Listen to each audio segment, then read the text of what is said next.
All right, y'all, it's here. It's finally time. The thing we've all been waiting all day for. Another Gizmodo news article about how Wizards of the Coast is hiding and has canceled yet another announcement regarding the OGL, which, by the way, is no longer OGL 1.1. We did it! OGL 1.1 is dead, and now they're calling it OGL 2.0. You know, that's a big deal. That's like calling an apple an orange. What? Linda Cadega on Gizmodo has just released a news article updating basically everything that's gone on today. If you're unfamiliar with Linda, they are the person who's responsible for the initial leak of the OGL and getting everybody amped up.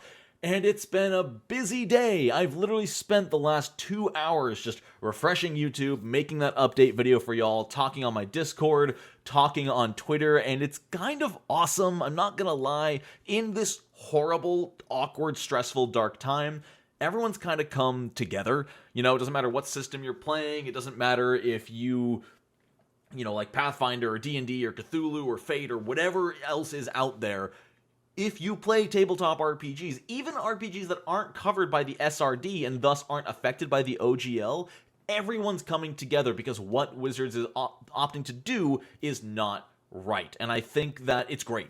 It's so wholesome to see an entire community come together like this and say, no, we will not be stamped out. Which is kind of what Wizards is hoping for, it seems. It seems like they're hoping for us to just forget, you know, like we're meerkats with a 12-hour memory, because chances are they're not going to drop a major update like the OGL on a Friday, considering most businesses, you know, have weekends off, and that would be scummy to be like, here's the OGL, you have to decide what you're going to do, also all your employees are off the next 2 days. So it's probably not going to be tomorrow. And Monday is Martin Luther King Jr. Day, so they're not going to make an announcement on a national holiday. So we're probably not hearing anything official from WotC until Tuesday. So that's another 4 days away. Again, my theory is they're trying to starve us out. They're trying to be so quiet that everyone's going to forget. You know, the internet does have a famously short goldfish memory. Things are only popular for about 20 hours on the internet, and then they're forgotten for life. Remember Numa Numa? No, you don't. So what does this news article say? Well, it says, Dungeons & Dragons publisher WotC has apparently canceled an announcement about their updated open gaming license for a second time this week. Remember, this thing was supposed to drop on the 6th, and then it was supposed to go into effect on the 13th. The 13th is tomorrow. So unless they're dropping it the second it goes live, no, we're not seeing anything. Inside sources at Wizards of the Coast claims that the company is, quote, scrambling to formulate a response to backlash against the new OGL over the last week.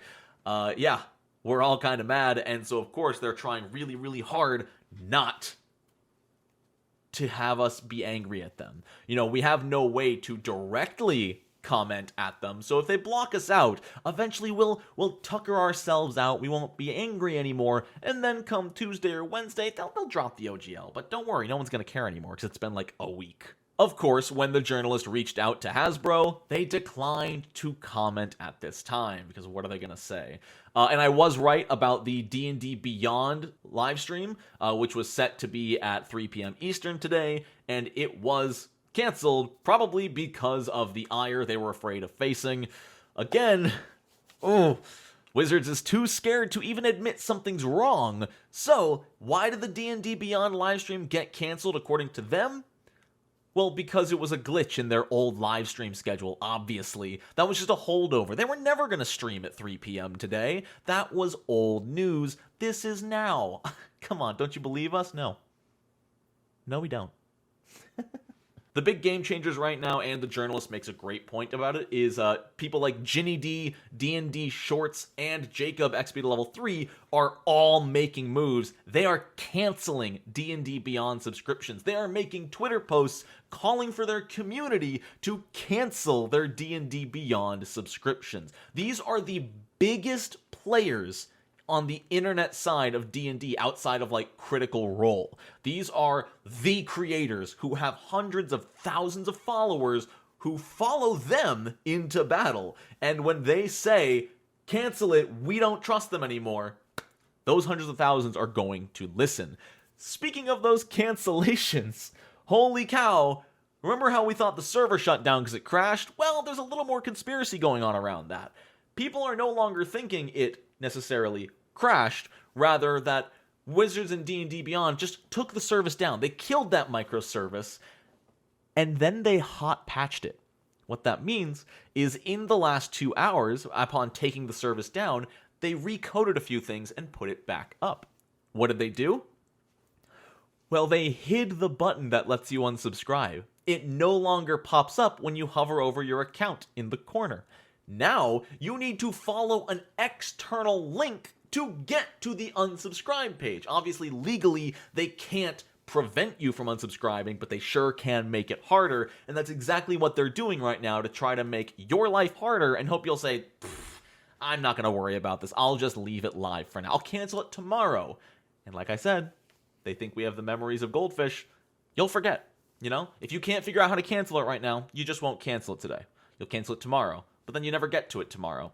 And then, you pay them another $6 a month, and before you know it, you've just gone another 6 months without canceling it, like a bad gym membership. Overall, the fact that everyone is against Wizards at this point, the fact that people like Jacob, like Ginny, like some of the biggest names out there are against what WotC is doing is staggering. I never believed we would get to this point. I always thought we'd reach the point where, some people are against Wizards, but, the real fans are sticking with them and believing in their goals and their means to an end. But no, we're at the point where everybody is collectively against them, and it's crazy.